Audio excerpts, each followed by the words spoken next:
अखंड खंडेला जीवन सतत भगवंताचं नामचिंतन करावं हा झालेला इतिहास आहे. बीडकर मंडळी ज्यावेळेला त्यांच्या पोटामध्ये रामकृष्ण महाराज केंद्रे त्यांच्या पोटामध्ये पोटाचा आजार झाला, जलोदर झाला, त्यांना फार मोठं पोट झालं. ससून हॉस्पिटल मध्ये त्यांना त्या ठिकाणी ऑपरेशन करता नेलं आणि ऑपरेशन करता गेल्यानंतर टेबलावरती टाकलं. डॉक्टर आले त्या ठिकाणी. डॉक्टरांनी सांगितलं महाराज ये तुम्हारे गले में जो माला है वो माला निकालो.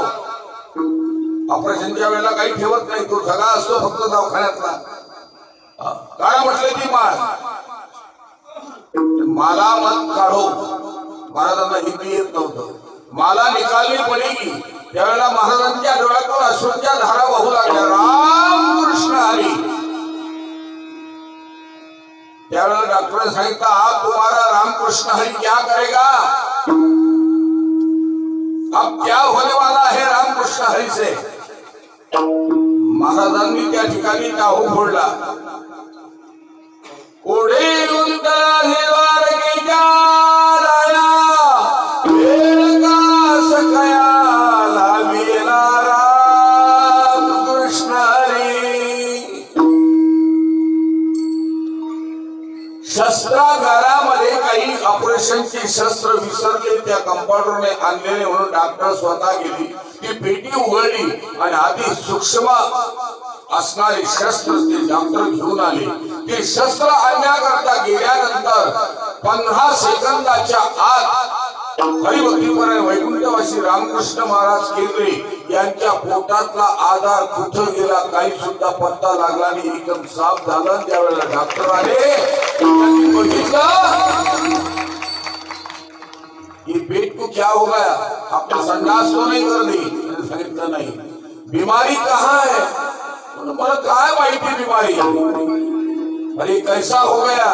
त्यावेळेला त्या महाराजांनी सांगितलं हे रामकृष्ण हरी का नाम लेने से क्या नहीं होता.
काय होणार नाही म्हणून संतांची त्यांनी काय केलं. साधू संतांनी महात्म्यांनी तुकोबाराय ज्ञानोबाराय सुभान काका मुक्ताबाई कबीर रतिबा मोमीन सेना महाराज सावता महाराज रोहिदास महाराज सोखोबाराय यांनी काय केलं. भगवंत नामस्मरण केलं. तुकोबारायांचं अखंड भगवत चिंतनामध्ये कालक्रमणा करणारे तुकोबाराय विठ्ठल आमोचे जीवन आगमनी गमाचे स्थान विठ्ठल सिद्धीचे साधन विठ्ठल ध्यान विसावा विठ्ठल कुळीचे दैवत. अखंड भगवंताचं चिंतन करणारे तुकोबाराय पंढरपूरला कार्तिकी वारीला पोहोचले आणि कार्तिकला वारीला गेल्यानंतर तुकोबारायांच्या या भक्तीच्या ऋणातून आपण ऋणमुक्त व्हावं असं आमच्या पांडुरंग परमात्माला वाटलं. भगवंताला वाटलं आपण ऋणमुक्त व्हावं. भगवंताने तुकोबारायांना सांगितलं महाराज तुम्ही काही बोलत नाही काही मागत नाही अखंड दारिद्र्य तुमच्याकडे आहे. हो, मी तुमच्यावर संकट आला अगोदर सगळा असणारा संसार हा त्या ठिकाणी पाण्यामध्ये बुडवला. हो, संसार सगळा उद्ध्वस्त झाला. जाळोणी संसार बैसरो अंगणी, संसाराच्या नावे घालून शून्य वाढत हा पुण्य धर्म केला. तुम्ही हरिभजनामध्ये जगाला धरून काढलं, पण तुमच्या मनामध्ये काहीतरी असेल ना. तुकोबाराय म्हणले काय, प्रत्येक माणसाची वासना आहे, घर चांगलं असावं, बायको चांगली असावी, मुलं चांगले असावं, नाही का? तुमच्या मनामध्ये काही वासना असेल ना, तुम्हाला काही वाटत असेल ना. कोणाला असं वाटतं का आपली बायको भांडकुदळ असावं म्हणून? कोण असा माणूस आहे अशी बायको मिळावं आपल्याला भांडकुदळ? त्याने कधी देवाला प्रार्थना केली का? देवाला त्या ठिकाणी अशा प्रकारे आणि नवस केला का? असं काही नारळ विरळ व्हायला का देवा मग बायको भांडकुदळ होते? नाही नाही. बर का करत नाही? ते नकोच आहे ना प्रपंचात. पण आमच्या तुकोबारायांना त्या ठिकाणी जिजाबाई माऊलीने अखंड आणि काय केला? जिजाबाईचा अधिकार वेगळा, परंतु प्रपंच दृष्टिकोनातून विचार केला तर अरे अरे बेट्या जनाबाई म्हणतात त्या ठिकाणी अरे अरे बेट्या तुझे मळे गेले. जिजाबाई म्हणायच्या तुकाराम महाराजांना तुमचा काळ्या, तुम्ही त्या काळ्याचं भजन करता. जिजाबाई नाव ठेवायच्या गालबोट बरोबर आहे, पण जिजाबाईचा नियम होता की जोपर्यंत तुकोबाराय अन्न ग्रहण करत नाही तोपर्यंत जिजाबाई अन्नाचा कण खात नव्हत्या. आजच्या जिजाबाई काय करतात हे काही कीर्तनात सांगत लय अवघड मला. मालकाला अन्न दिल्याशिवाय काही माता भगिनीचा नियम आहे, मालक जेवण केल्याशिवाय त्या ठिकाणी ते जेवणच करत नाही. मालक जेवल्यानंतर जेवतात, परंतु मालकही तसा असावा लागतो. तो जर ते जीव खेळत आला तर एकदा या कोपऱ्यात तर एकदा या कोपऱ्यात. काय ती माऊली आणि त्याच्या करता त्याग करी. खरा त्याग या माय मावल्यांचा आहे. हो, माय मावल्यांचा खूप त्याग आहे. त्या आहे म्हणून माणसं त्या ठिकाणी माणसासारखं वागतात. त्या आहे म्हणून माणसं परमार्थ करतात, त्या माणसाकडून परमार्थ करून घेतात. या मावल्यांचे जगावर खूप उपकार आहे. लहानपणी आम्हाला कविता होती शाळेमध्ये, चौथ्या का दुसऱ्या वर्गाला, असं आठवत नाही एवढं. आई थोर तुझे उपकार, आई थोर तुझे उपकार, काही तुझी उपकार आहे. जिजाबाई नेहमी भांडायच्या. तुकोबारायशी तुकोबाराया अहो मी अगोदर तर तुमची पत्नी त्या ठिकाणी स्त्री ज्ञान करिता मेली, एक स्त्री अन्न करता मेली त्या ठिकाणी. दुष्काळ पडला, दुष्काळे आदिला द्रव्य निलामान स्त्री के अन्न करता मेली. आणि सगळी सावकारकी बुडवली. पण तुमच्या मनामध्ये जर तुम्ही त्या ठिकाणी असं तुमच्या काही वासना असेल तर ते सांगा ना. देवा माझ्या अंतःकरणात वासना आहे ना, मी माणूसच आहे ना तुकोबाराय म्हणतात. हो, मी तेच विचारतो की त्या ठिकाणी तुमची वासना फक्त मला सांगा. गुरुसाल देवा पांडुरंगा, हे अनंता, हे मधुसूदना, हे पद्मनाभा, हे नारायणा, हे जगव्यापका, हे जनार्दना, माझी वासना तू पुरवणार आहेस? म्हणजे का नाही? काय वासना आहे तुकोबाराय तुमची? देव वसईची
वासना सांगू का, मला काय आवडतं ते सांगू का? देव वसे चित्ती त्यांची घडावी, ज्यांच्या चित्तामध्ये देव आहे, ज्यांच्या घरात देव आहे असं म्हटलं का? नाही. ज्यांच्या घरात देव आहे त्यांची संगती घडावी, ज्यांच्या गळ्यात देव आहे त्यांची संगती घडावी नाही. ज्यांच्या शेतात देव आहे त्यांची संगती घडावी नाही. ज्यांच्या चित्तात देव आहे त्यांची संगती घडावी. आणि देव हा भक्ताच्या चित्तामध्ये राहतो. घरात तर तुम्ही 50,000ची मूर्ती आणून बसवा, छोटीशी सोन्याची चांदीची, मग माहिती नाही, त्यांची संगती नाही, हे पैशाने होईल. परंतु देव चित्तामध्ये त्या ठिकाणी साठविला हरी आणि ही हृदय मंदिरी. देव वसे चित्ती, चित्तात. चित्तात देव जर असला ना, काय होतं माहित आहे का तुम्हाला? कालाच्या कीर्तनामध्ये तुम्ही ऐकलं असेल अनेक वेळा, त्या गवळणी ज्या वेळेला निघाल्या दही दूध विकण्याकरता, गोविंद घ्या कोणी दामोदर घ्यावी, तव तव हासती मथुरे त्यागे, नाही का? त्यावेळेला मथुरेचे लोक हसत होते, अगं तुम्ही कशा करता आलात, तुम्ही कशा करता आलात या ठिकाणी दही दूध विकण्याकरता, का गोविंद दामोदर विकण्याकरता? चित्तामध्ये त्यांच्या देव होता, चित्तामध्ये देव होता. म्हणून तुकोबाऱ्या सांगतात, देव ज्यांच्या चित्तात आहेत मला त्यांची संगती करावी, देव वसे चित्ती त्यांची घडावी संगती, मला हे आवडतं ऐसे आवडते मना देवा, ही माझी वासना पूर्ण कर, देवा पुरवावी वासना, ही माझी वासना तू पूर्ण कर. आता ही वासना तुकोबाऱ्याच्या अंतकरणामध्ये चित्तामध्ये ज्यांच्या देव आहे त्यांची संगतीच का घडावी असं का म्हणतात? कारण सगळ्यात दुर्मिळ जर असेल तर संत संघ आहे. संत संघ धरा तुम्ही हरिभजन करा, पाठी लागला से काळा दात खातो करकरा. आपल्या पाठीमाग काळ लागलेला आहे, तो जर चुकवायचा असेल तर संत संगतीमध्ये तुमच्या जीवनाची कालक्रमणा करा. संत संघ धरा तुम्ही हरिभजन करा, हरिचं भजन करा, संत संघ धरा. अत्यंत दुर्लभ दुर्लभम देवानुग्रह हेतुका मनुष्यत्व मुरुषत्व महापुरुष संश्रया. तुमचे 7 दिवस किती आनंदात गेले, प्रेमात गेले, नामचिंतनामध्ये गेले. आता उद्या काला झाला, उद्या संध्याकाळी सगळं काय हो तिकडे मंदिराकडे जवळच नाही, मग सगळं भन भन लागून राहिलं. कसं लागून राहिलं? भन भन. का? इथं देवाचं सध्या वास्तव्य आहे. समर्थ सद्गुरु श्री गजानन महाराज साक्षात अवतरलेले आहेत. हो, मंदिरात तर महाराजांचं वास्तव्य आहे, पण इथं महाराज 8 दिवस पर्यंत अखंड वास्तव्य. चित्तामध्ये ज्याच्या देव आहे, संत संगती फार दुर्लभ आहे, दुर्मिळ आहे. महाराज जगामध्ये सगळं काही मिळेल, तात मिली पुरी मात मिली सुत भ्रात मिली युती सुखदाई, राज मिली गजबाज मिली सवसाज मिली मनोवांचित पायी, लोक मिले लोक मिले सुर लोक मिले वैकुंठ ही जाई, कळे पड निरंजन लाल सब कुछ मिले संत समागम दुर्लभ भाई. चंद्रामृत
चंद्राचं अमृत चकोरा चंद्रामृत फावली, चकोर पक्षाला चंद्रामृत मिळतं. आता चंद्रामृत आपल्याला सेवन करता येतं कधी? वर्षातून एकदा. तू म्हणाला आम्हाला पण हो, तुम्हाला पण, सगळ्यांना आपल्याला चंद्रामृत सेवन करण्याकरता मिळतं. कधी मिळतं? वर्षातून एकदा. तो दिवस कोणता? कोजागिरी पौर्णिमा. मला कल्पना काय मला सांगता येणार नाही. पौर्णिमेच्या दिवशी गॅसवर नाही दूध शिजवायचं. आम्ही त्या गॅसवर भगुना कढई ठेवतो, काजू बदाम पिस्ता अक्रोड टाकतो आणि मग दूध. नाही तसं नाही, खोबरं टाकतो, हे तसं नाही. मग हे दूध आहे, हे चंद्राच्या प्रकाशामध्ये बाहेर दगडाच्या चुलीवर किंवा विटाच्या चुलीवर ठेवायचं. मग त्याच्यात तुम्हाला काय टाकायचं, चारोळी कोळंबीर सगळं टाका. त्या चंद्राचा प्रकाश सूर्य ते चंद्रकिरण माध्यान्ह सूर्य आणि चंद्र माध्यान्हाला आल्यानंतर ते चंद्रकिरण रात्री 12 वाजता त्या दुधामध्ये पडतात आणि ते दूध सेवन केलं असताना शरीरातले बरेचसे आजार बरे होतात. ही ताकद त्या दुधामध्ये अर्थात त्या चंद्रकिरणामध्ये आहे. असे ते चंद्रकिरण चंद्रामृत सुखे सेवेल सुखाने सेवन करता येईल. असताना जाणारा रवी म्हणजे सूर्य थांबवता येईल. आपल्या बाहुबलाने सागर तारला जाईल. पण या साधूची भेटी न होईल का. जिथं तुम्ही 8 दिवस आज समर्थ सद्गुरू श्री गजानन महाराजांच्या संगतीमध्ये आहे, तुम्ही भाग्यवान आहात. कोणतं भाग्य तुम्हाला लाभावं आणि त्या भाग्याने तुम्ही गजानन महाराजांच्या गजानन विजय ग्रंथाचं पारायण, भागवत श्रवण, कीर्तन श्रवण आणि नामचिंतन करत आहात. म्हणून अशी दुर्मिळ सत्संगती, या सत्संगतीने काय लाभ होईल काही सांगता येत नाही. म्हणून तुकोबार म्हणतात, हे देवा, त्या ठिकाणी ज्यांच्या चित्तामध्ये देव आहे, साधूच्या चित्तात देव आहे, साधूच्या चित्तात देव आहे. ज्ञानोबारायांची ख्याती तुम्ही सगळे ऐकले. ज्यांनी भिंत चालवली, ज्यांनी रेडा त्या ठिकाणी मुखावाटी बोलवला, ज्यांनी ज्ञानेश्वरी सारखा महान ग्रंथ रचलेला, वारकरी संप्रदाय उभा केला आणि जे आता ही ज्ञानेश्वरीचे 108 पारायण करतात, ज्यांची ज्ञानेश्वरी मुखोद्गत आहे, त्यांच्या अंगात ज्ञानेश्वर महाराज आलेले पाहिले का कोणी? पाहिलं का कोणी? ज्ञानेश्वर महाराज अंगात आले नाही. पंढरीची वारी करणारे वारकरी 15 दिवसाला आळंदी, 15 दिवसाला पंढरपूर, म्हणजे महिन्याची वारी करणारे पायी, एसटीनं गाडीला नाही, त्यांच्या अंगात कधी पांडुरंग परमात्मा येत नाही ना कधी ज्ञानेश्वर माऊली येत नाही.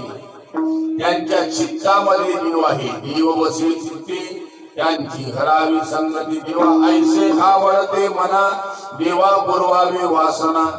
आमचं जीवन हे साफल्य होण्याकरता, आमच्या जीवनामध्ये सद्विचाराची उत्क्रांती होण्याकरता आम्ही आमच्या मुलावर काय संस्कार करावे, त्यांना संतांच्या संगतीमध्ये द्या.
हरिजनाची भेटी झाल्यानंतर अंग संग तुटी न हो. एकदा भेट झाली ना, एकदा संगती लाभली ना, पुन्हा त्या ठिकाणी आम्हाला तिथून सुटका नको, म्हणजे आम्हाला त्यांच्या चरणी राहू द्या.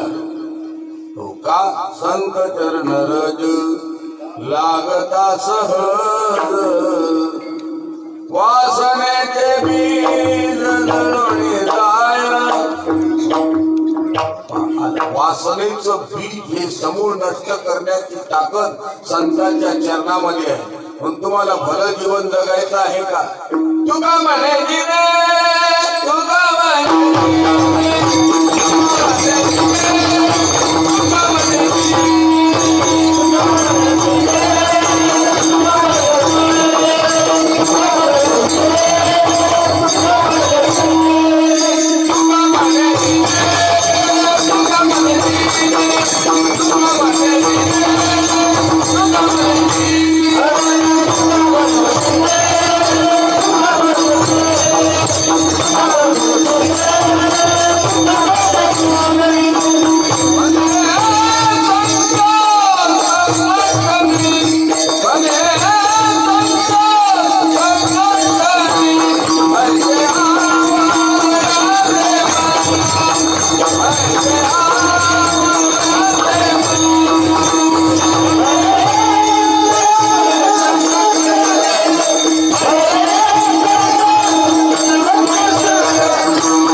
म्हणे दिले भले संत संगष्टाने भले जिने तुका म्हणे संत संगष्टाने चांगलं जीवन जगायचं आहे का सत्संगती सगळ्यात महत्वाची आहे सत्संगेन परम प्राप्य भागवतामध्ये विषय आला सत्संगेन परम प्राप्य दुष्करं करते चिरा तस्मादति प्रयत्नेन सत्संगम सततम कुरु नित्य सत्संग करा तुम्ही चांगल्या संगतीमध्ये राहा दारुड्याच्या संगतीमध्ये राहिलं वाटोळ होईल वर्णीवाल्याच्या संगतीमध्ये राहिलं वाटोळ होईल पट्ट्यावाल्याच्या संगतीमध्ये राहिलं वाटोळ होईल चोराच्या संगतीमध्ये राहिलं वाटोळ होईल हा तुम्ही त्या ठिकाणी सत्संगती करा संत संगतीचे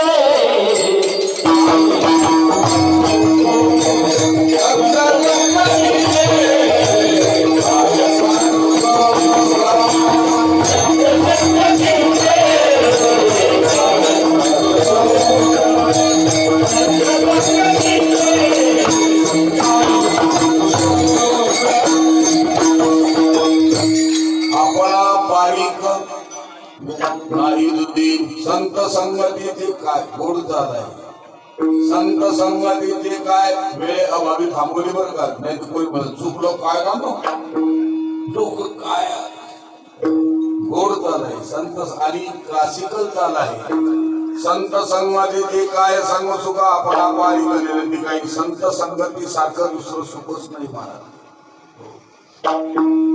ज्या सुखा करता देव वेडा झाला प्रमाण भरपूर आहे 15 मिनिटात कुंडली पूर्ण झालं पाहिजे 8-10 म्हणजे 10 भगवान परमात्मा या सुखा कारणे देव वेडा मला वैकुंठ सोडून संत सदनी राहिला धन्य धन्य ते वैष्णव सदन जे लक्ष्मी सहित शोभे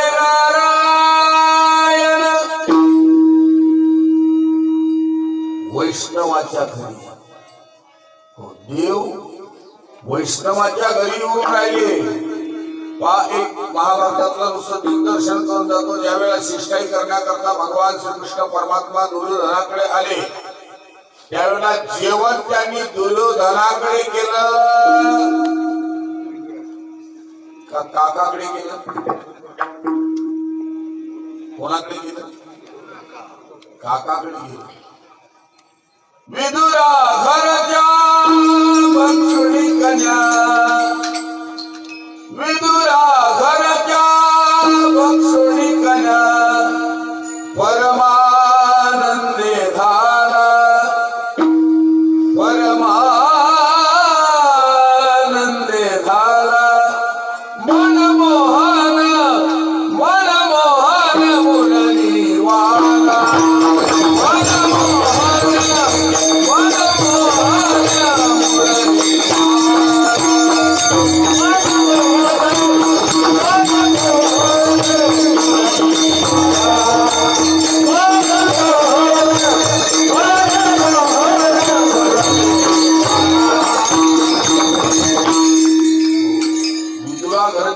काकाच्या घरी खऱ्या भक्षण केल्या हो तुकोबारांच्या घरी ज्यावेळेला पाहुणे घराशी आले आले ऋषिकेशी काय करू उपचार कुकुमोड की दरदरीत पाण्या माझी रांगी येल्या कन्या मुखशुद्धी तुळशीदळ तुका म्हणे देवा मी दुर्बल काय दिलं तुकाराम महाराजांच्या घरी देवाला श्रीखंड बासुंदी लाडू दिलं बी काही नाही पाहिजे मग भगवंताला त्या ठिकाणी देव ज्या वेळेला आले त्यावेळेला देवाने काय दिलं काय भगवंताला तुकोबारायांनी दरदरीत पाण्या माझी कन्या रांधी दिल्या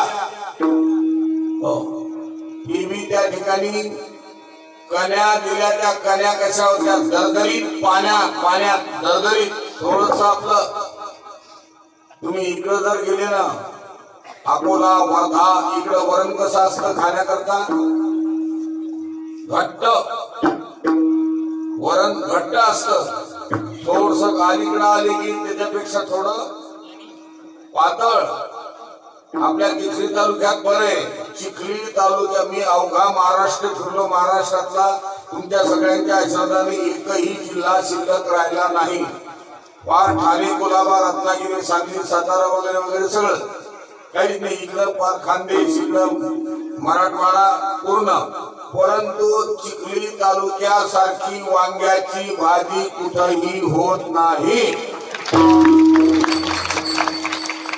कुठंच होत नाही इकडं मराठवाड्यात गेल्यानंतर वरण का वरण कसं असतं सांगू का पोरग गेलं मराठवाड्यात राग न काय बरं का बिल्डर मंडळी तिथे गेल्यानंतर त्या ठिकाणी बसले बापले का जेवायला इकडला पाहुणा गेला तिकडं पोरग नेलं सगळं पहिल्या दुसऱ्या वर्गातलं ते गेलं बसलं जेवायला बसल्यानंतर ते वाढलं जसं वाढलं तसं त्याच्यामध्ये एक डाळिंबी होती ती अशी पळायला लागली त्या ठिकाणी ती पोरग म्हणतं त्या ठिकाणी बापाला बाबा काय रे बाबा बाळ बाप म्हणे बाळ नाही डाळ आहे डाळ भगवंताला पाण्यामध्ये कन्या राखल्या कन्या त्या ठिकाणी गुणी जनांच्या बाबतीमध्ये जर तुम्हाला पाहायचं असेल तर मराठवाडा आणि सगळ्यामध्ये एक नंबरवर बीड जिल्हा गायक वादक स्वयंपाकाच्या बाबतीमध्ये आमचा विदर्भ बीड जिल्ह्यासारखे गायक बीड जिल्ह्यासारखे वादक कुठंच नाही तसं आमच्या चिखली तालुक्यासारखी त्या ठिकाणी वांग्याची भाजी कुठंच होत नाही भगवंताला बाकी तुमच्या कशाची गरज नाही मग फक्त तुमच्या भावाची प्रेमाची त्या ठिकाणी अशा प्रकारची गरज आहे तुका म्हणे गिरी भले संत संगष्टनी ऐशी आवडते मना देवा पूर्वा विवासना विठोपार कुमार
महाराजांच्या कृपेने होतो या पंचकृषीतील बरीचशी मंडळी या ठिकाणी समाविष्ट असतात भगवान परमात्मा आपल्याला सद्बुद्धी सद्विवेक देव मागच्या वर्षी तुम्हाला एक काम सांगितलं होतं रामकृष्ण हरीच्या वह्या जर आणल्या नसतील तर त्या उद्या आणा प्रगट दिनाच्या निमित्ताने आणि त्या आमच्या पुजारी बाबाजवळ जमा करा या 4-8 दिवसामध्ये त्या ठिकाणी इकडे परत येणं आहे कवळ्याला कीर्तन आहे त्यानंतर अमरापूरलाही कीर्तन आहे आणि रस्ता जाण्याचा हाच आहे म्हणजे कारण दोन्हीकडून रस्ते खराब झाल्यामुळं लवाळा मार्गे माझ्याकडे जायचं म्हटलं तरी खराब आहे आणि त्याच्यानंतर तिकडून म्हणजे मधून कुणीकडून जरी गेलं तरी खराबच आहे त्याच्यामुळे एकच रस्ता आहे इथून देऊळगावमईच्या पुढे तो चाराचा फाटा आणि त्या चाराच्या फाट्यावरून किनगाव राजा 50 किलोमीटर जास्त पडतं पण त्याला काही इलाज नाही रस्त्याचं काम चालू आहे शासकीय काम चालू असल्यामुळे आपल्याला त्यालाही त्यांनी वाईट केलं असं म्हणता येत नाही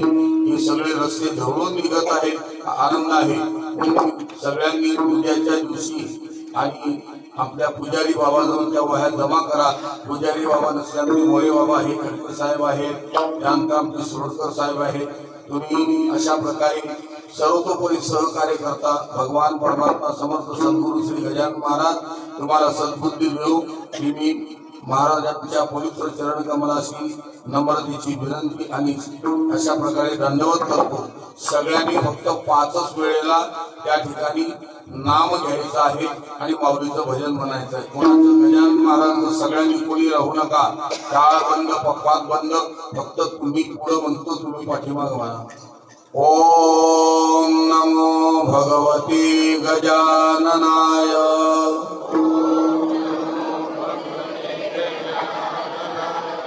ओम गजाननाय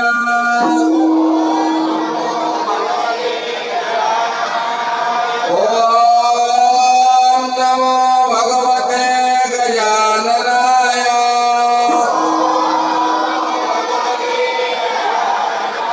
ओम नमो भगवते गजाननाय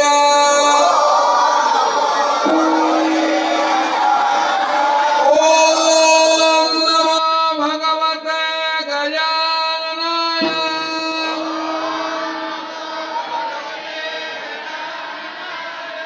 गण गण गणात